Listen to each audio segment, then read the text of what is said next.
आज के इस व्लॉग में देखने वाले हैं आप श्रीरंगपट्टनम में हमारा विजिट, जहां हम गए थे सबसे पहले श्री रंगनाथम टेम्पल, जहां विष्णु भगवान की इतनी सुंदर मूर्ति स्थापित है। और हमने विजिट किया था एक ऐसा टेम्पल जो 70 सालों तक पानी के अंदर डूबा रहा था। फिर उसके बाद हम गए थे वृंदावन गार्डन और हमने देखा था टीपू सुल्तान का डेथ प्लेस। तो चलो इसी के साथ आज का व्लॉग शुरू करते हैं। Hello and welcome back to my channel. I hope आप सभी अच्छे हैं, मैं भी बहुत अच्छी हूँ। तो मैं रेडी हो चुकी थी और मैंने इतनी प्यारी सी ड्रेस पहनी थी जिसे पहन के मैं तो बहुत खुश थी। लेकिन मुझे ये पता नहीं था कि हम श्रीरंगपट्टनम में जाने कहाँ कहाँ वाले हैं, क्योंकि मैं फ़र्स्ट टाइम मैसूर आई थी और मुझे कोई आइडिया नहीं था। हमने बुकिंग करी हुई थी तो वो भैया हमको पूरा दिन घुमाने वाले थे। मैं रेडी होके being unaware of the places और sites I am going to visit, मैंने ये ड्रेस पहन ली थी। उसके बाद हम चेकआउट किया। सबसे पहले हम आ गए थे ब्रेकफास्ट काउंटर में। हमारा ब्रेकफास्ट था इंक्लूडेड हमारे होटल में, तो हमने ब्रेकफास्ट किया। ब्रेकफास्ट में हमारी बहुत सारी चीज़ें थी, मोस्टली साउथ इंडियन चीज़ें थी वहाँ पे, जैसे कि कोकोनट चटनी, वड़ा, सांभर, इडली और भी बहुत सारी चीज़ें थी जो हमने बहुत अच्छे से खाई। और खाने के बाद हम निकल गए थे अपने विज़िट के लिए। हम बाहर आए और बाहर आके थोड़ी देर हमने वेट किया। हमने जिनसे बुकिंग करी थी वो भैया आने में थोड़ा सा टाइम था, तो मैंने फटाफट से यहाँ पे एक दो फ़ोटो लिए, क्लिक कराए और फिर हम निकल गए थे अपने विज़िट के लिए। और रास्ते में हमको दिखा ये सुंदर सा चर्च, जिसका मुझे नाम तो नहीं पता, लेकिन ये रास्ते में दिखा था। ये मैसूर में ही था और बहुत ही सुंदर लग रहा था, जैसे पिक्चरों में नहीं दिखाते हैं बड़ी बड़ी सी सुंदर सुंदर से चर्च, उस टाइप का चर्च था ये। और फिर जब हम आगे रास्ते में जा रहे थे ना, तो मैंने देखा कि बहुत सारे बच्चे, वर्कर्स, क्लीनर्स बहुत सारे लाइन लगा के खड़े हुए थे। और ये ऐसा नहीं, ये बहुत आई थिंक 5-10 किलोमीटर तक ऐसे बहुत दूर तक बहुत भीड़ थी। और जो भी ये घोड़े गाड़ी वाली कचरे होती है उनकी रैली निकल रही थी। उसके बाद हम आगे गए, हम श्रीरंगपट्टनम की तरफ को बढ़े और रास्ते का व्यू कुछ इस तरीके से था जो कि बहुत ही सुंदर लग रहा था दिखने के लिए।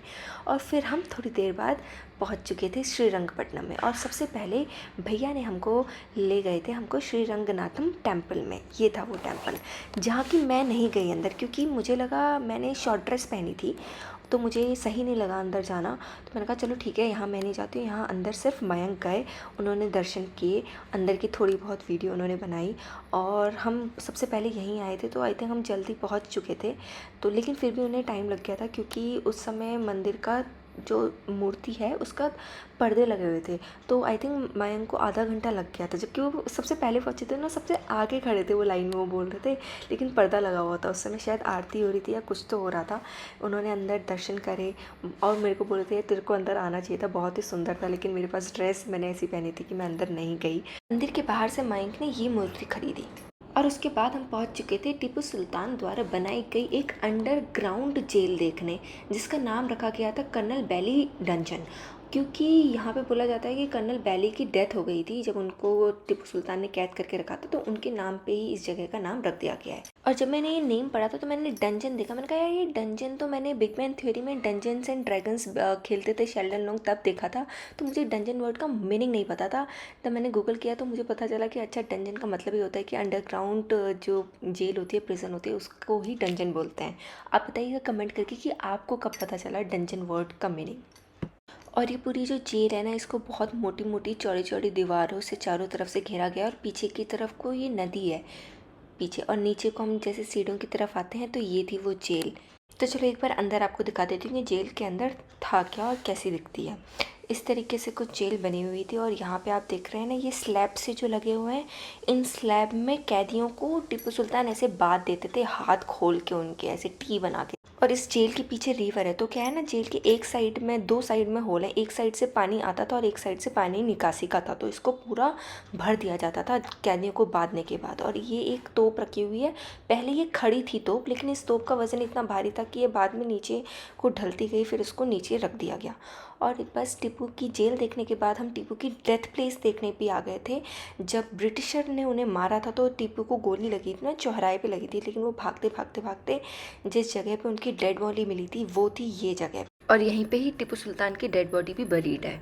इस जगह को बहुत ही अच्छी तरीके से मेंटेन किया गया है, साफ़ सुथरी जगह है, टूरिस्ट प्लेस है, जो भी आता है एक बार इस जगह को विज़िट करता है। और फिर हम उसके बाद पहुंच चुके थे दरिया दौलत बाग में। यहाँ पे ये आप जो देख रहे हैं गेट, ये एंट्री गेट था, यहाँ से आपको टिकट लेना था और आप अंदर एंट्री कर सकते थे। यहाँ पहुंच के हमने अंदर तो नहीं गए, बाहर से, क्योंकि मैंने देख लिया था बागी टाइप का है, गार्डन टाइप का, आप पिक्स के साथ सकते हैं। और अंदर शायद लाइब्रेरी सी थी, तो मैं अंदर नहीं गई। मैंने बाहर से ही फ़ोटोज़ खिंचा ली थी। एक तो थोड़ा देर 10-15 मिनट हम यहाँ रुके और फिर उसके बाद हम चले गए थे और फिर हम निकल चुके थे वृंदावन गार्डन के लिए। और वृंदावन गार्डन जाने से पहले हम जा रहे थे बैक वाटर्स, जो डैम है ना, KRS डैम, उसके बैक वाटर्स में एक वेन्यू गोपाला स्वामी टेम्पल है, हम वहाँ की तरफ को जा रहे थे। और रास्ता इतना सुंदर था, फीलिंग आ रही है ना, बिल्कुल चेन्नई एक्सप्रेस का वो जो गाना है ना, कश्मीर में तो कन्याकुमारी, नॉर्थ साउथ की कट गई देखो दूरी ही सारी, बिल्कुल उतना ही सुंदर व्यू, उतना ही प्यारा व्यू था, बहुत ही प्यारा था। और इतना ब्यूटीफुल व्यू देखकर हम आगे बढ़ते गए, बट जैसे ही आगे बढ़े तो प्रॉपर गांव आ जाता है, गांव के लोग भी हमें देखने लग जाते हैं और वहीं से स्टार्ट हो जाता है वेन्यू गोपाला स्वामी टेम्पल के जाने का रास्ता। वहाँ पे साइड में लोगों ने अपनी स्टॉल्स भी लगाई हुई थी और कुछ 1 से 2 किलोमीटर का रास्ता थोड़ा ख़राब था। फिर उसको क्रॉस करके हम पहुंच चुके थे वेन्यू गोपाला स्वामी टेम्पल, जो कि डैम के पीछे साइड बना हुआ है, पीछे साइड वाटर एरिया में। ये जो मंदिर है ना, जब डैम बना था उस समय ये मंदिर डूब चुका था और ये 70 सालों तक पानी के अंदर ही रहा। और फिर इतने सालों बाद इस मंदिर को यहाँ पे शिफ्ट कर दिया गया। आई थिंक 2011 में ये यहाँ पे शिफ्ट हो चुका था ये मंदिर।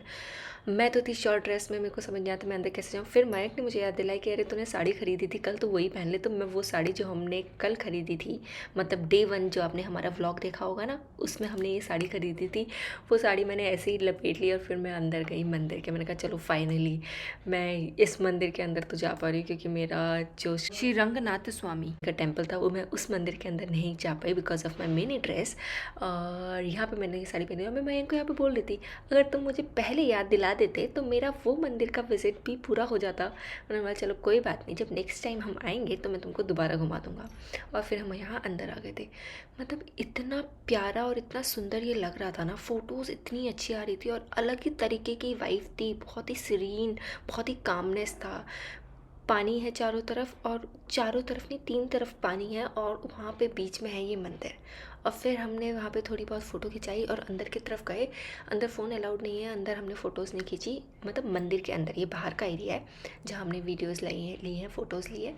हम अंदर गए मंदिर के, वहाँ अपने भगवान के दर्शन करे। दर्शन करने के बाद हम आ गए थे बाहर, हमारा यहाँ का विज़िट हो गया था और फिर हम निकल चुके थे वृंदावन गार्डन की तरफ। और ये था वृंदावन गार्डन और ये पीछे डैम देख रहे हैं, ये डैम का पानी यहाँ से आ रहा है। और हम पहुँच चुके थे वृंदावन गार्डन इसी तरीके से। और वृंदावन गार्डन में पहुँचते पहुँचते भी ना हमको लेट हो चुका था, तो मैंने देखा ऐसे दूर से ही, जब अंदर गए कि क्या है देख लेते हैं, अंदर जाना है कि नहीं जाना है। तो इस तरीके से यहाँ रास्ता था और अंदर गार्डन था, बहुत ही अच्छा था, बहुत सुंदर था। लेकिन हम अंदर ज़्यादा गए नहीं क्योंकि हमारे पास टाइम नहीं था। आई थिंक ये मतलब ऐसी जगह है, तुम फैमिली के साथ आ रहे हो, टाइम स्पेंड कर रहे हो, ऐसे खाली जाके आधा 1 घंटा स्पेंड करने के लिए ये जगह नहीं है, तुम अच्छे से टाइम चाहिए। तो हम आ गए थे, हमने सोचा था कभी फैमिली के साथ आएंगे, अच्छे से टाइम स्पेंड करेंगे। बट वापस जाने से पहले मैंने तो बहुत सारी यहाँ पे रील अपनी बनाई और बहुत सारी फ़ोटोज़ भी मैंने यहाँ पे ली और मज़ा आ रहा था, अच्छा था, एरिया अच्छा था। यहाँ पे वृंदावन गार्डन में आप जा सकते हैं और शाम को यहाँ पे लाइट शो भी होता है। या तो देखो, या तो आप मैसूर पैलेस का लाइट शो दे सकते हैं या फिर यहाँ वाला देख सकते हैं, क्योंकि दोनों एक ही टाइम पे होता है ना। तो हमने यहाँ वाला तो देखा नहीं था, हमने डे 1 पे मैसूर पैलेस का लाइट शो देखा था, जो कि बहुत अच्छा था। बहुत सारी पिक्स खींचने के बाद फिर मैं थक चुकी थी क्योंकि हमने ब्रेकफास्ट किया था बस। तो फिर मैंने थोड़े से क्यूकम्बर लिए और क्यूकम्बर खाए और उसके बाद हम निकल चुके थे वापस रेलवे स्टेशन की तरफ, क्योंकि हमारी ट्रेन थी। और देखिए कितना प्यारा और कितना सुंदर है ना, कितनी क्लीन सिटी लग रही है, मुझे तो बहुत ही सुंदर लगी। और जब हम वापस जा रहे थे तो रास्ते में मैंने देखा ये टेम्पल, इतना सुंदर ये टेम्पल था, मुझे टेम्पल का नाम नहीं पता। और इस टेम्पल के ऊपर देखिए कितने सारे भगवान बैठे हुए हैं, जो भी काम करा हुआ है बहुत ही अच्छा था। और इसी तरीके से हम पहुंच चुके थे रेलवे स्टेशन और हमारा श्रीरंगपट्टनम का विज़िट होता है पूरा कंप्लीट और मैसूर का भी विज़िट हमारा पूरा कंप्लीट होता है। अब हम जा रहे थे वापस बैंगलोर की तरफ। आई होप आपको ये व्लॉग पसंद आया होगा। अगर पसंद आया तो please do like, share, subscribe and comment, और इसी तरीके से प्यार और साथ अपना बनाए रखिएगा। मेरे बाकी के व्लॉग भी आप मेरे चैनल में देख सकते हैं, मैं उनका लिंक इधर मेंशन कर दूंगी, ज़रूर देखिएगा। और thank you for watching, thank you all, bye bye, have a nice day.